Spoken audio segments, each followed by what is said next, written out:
ऋषि मुनि ने किया ठाकुर हवेली पर कब्जा। अहाना ने किया पोल्टू पर पलटवार। बड़े घर की छोटी बहू के आने वाले एपिसोड में कहानी अब एक ऐसे मोड़ पर पहुंच गई है जहां षड्यंत्रों के घेरे और भी गहरे होने वाले हैं। ऑफिस में अहाना के खिलाफ जो जाल बुना गया था वह केवल एक शुरुआत थी। अहाना ने रात भर जागकर उन दस्तावेजों को खंगाला जिन्हें गांगुली सर संदिग्ध बता रहे थे। उसे जल्द ही समझ आ गया कि यह कोई साधारण गलती नहीं है, बल्कि डिजिटल छेड़छाड़ की गई है ताकि उसे बदनाम किया जा सके।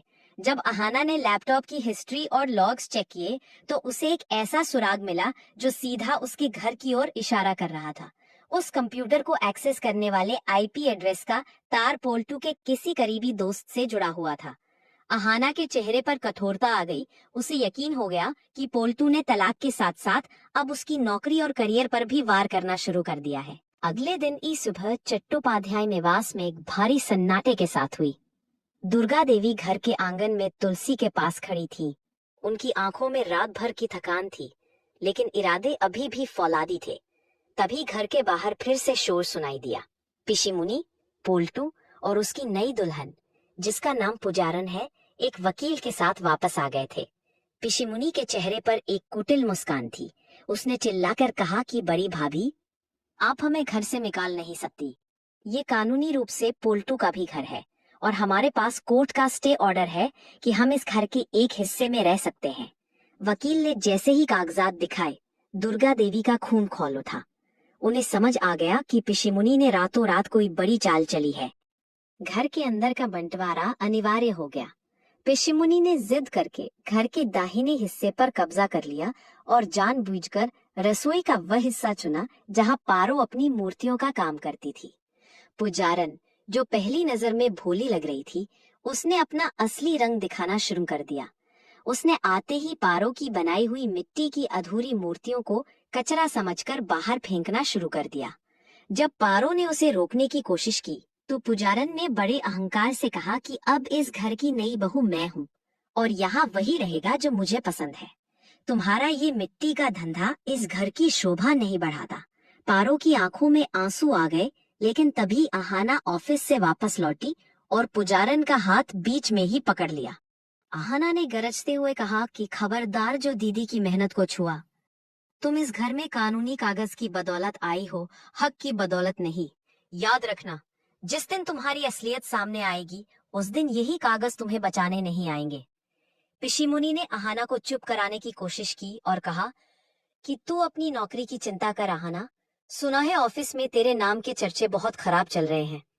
अहाना समझ गई कि पिशीमुनि को ऑफिस की हर बात की खबर है, जिसका मतलब था कि साजिश की जड़ें घर के अंदर ही है।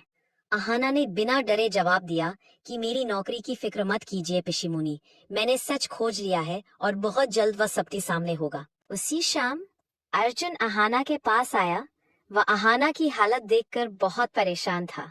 उसने बताया कि उसने पोल्टू के दोस्तों पर नजर रखी थी और उसे पता चला है कि पोल्टू ने पुजारन के भाई के साथ मिलकर अहाना के ऑफिस के सर्वर को हैक करने की कोशिश की थी। अर्जुन ने अहाना को एक पेन ड्राइव दी जिसमें उन दोनों की बातचीत की रिकॉर्डिंग थी। अहाना को अब अपनी बेगुनाही साबित करने का हथियार मिल चुका था, लेकिन उसने तय किया कि वह सही समय का इंतजार करेगी।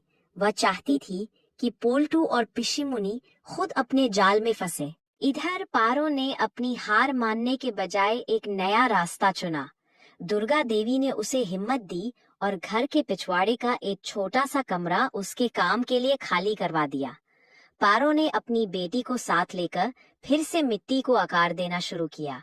इस बार उसकी मूर्तियों में एक अलग ही दर्द और ताकत झलक रही थी।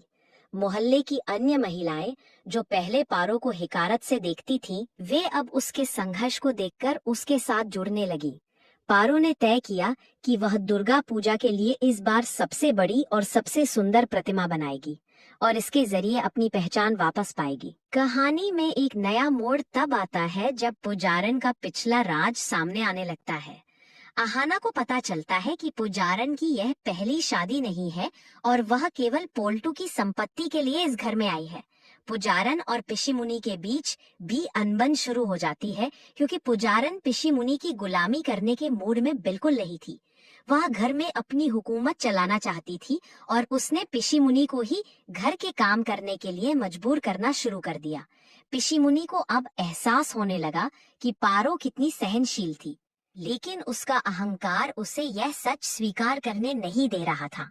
अगले हफ्ते घर में एक बड़ी पार्टी का आयोजन किया गया, जो पोल्टू और पुजारन की शादी के स्वागत के लिए पिशीमुनी ने रखी थी। पिशीमुनी ने जानबूझकर अहाना के बॉस गांगुली सर को भी आमंत्रित किया, ताकि वह सबके सामने अहाना को जलील करवा सके। पार्टी के बीच में जब मेहमानों का जमावड़ा था, पिशीमुनी ने गांगुली सर से पूछा कि अहाना के केस का क्या हुआ। क्या वह चोर साबित हुई? पूरी महफिल में सन्नाटा छा गया। अहाना ने शांत भाव से आगे कदम बढ़ाया और एक प्रोजेक्टर स्क्रीन चालू कर दी। उसने कहा कि आज सबको सच पता चलेगा। अहाना ने वह पेन ड्राइव चला दी जिसमें पोल्टू और पुजारन के भाई की साजिश साफ सुनाई दे रही थी। पोल्टू के चेहरे का रंग उड़ गया। मेहमान कानाफूसी करने लगे। अहाना ने गांगुली सर को वे असली लॉग्स भी दिखाए जो साबित करते थे कि डेटा के साथ छेड़छाड़ पोल्टू के कंप्यूटर से की गई थी।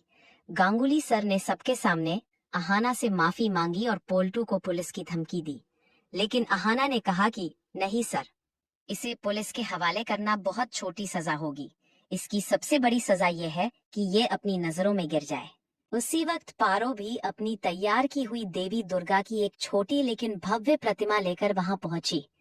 उसने प्रतिमा को बीच में रखा और कहा कि असली शक्ति वह नहीं जो दूसरों को गिराए, बल्कि वह है जो खुद गिरकर संभल जाए।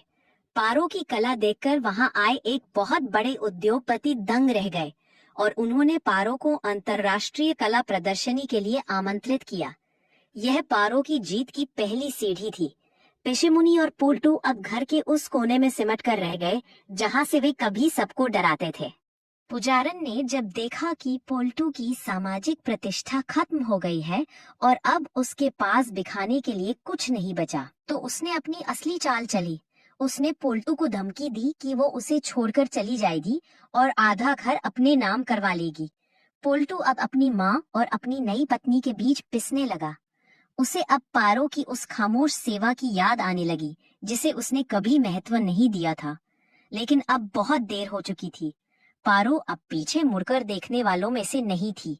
कहानी का अगला हिस्सा अहाना और अर्जुन के रिश्ते पर केंद्रित होने वाला है।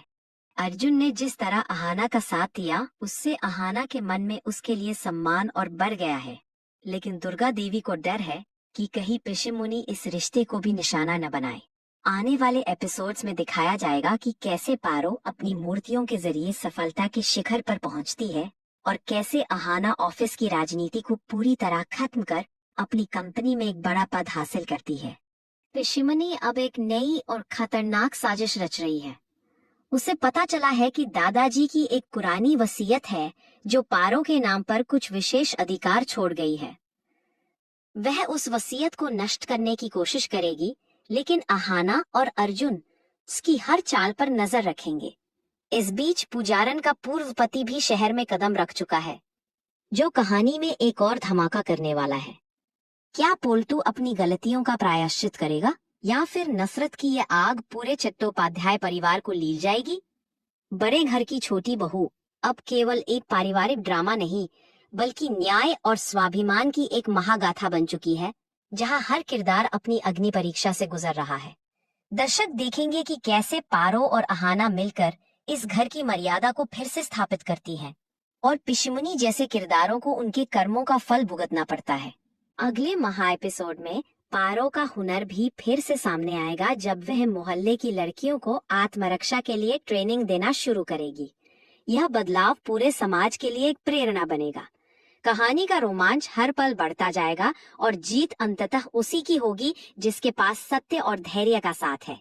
चट्टोपाध्याय निवास की दीवारें एक बार फिर खुशियों और न्याय की गवाह बनेंगी, लेकिन इस बार नियम और अनुशासन अहाना और पारो के होंगे।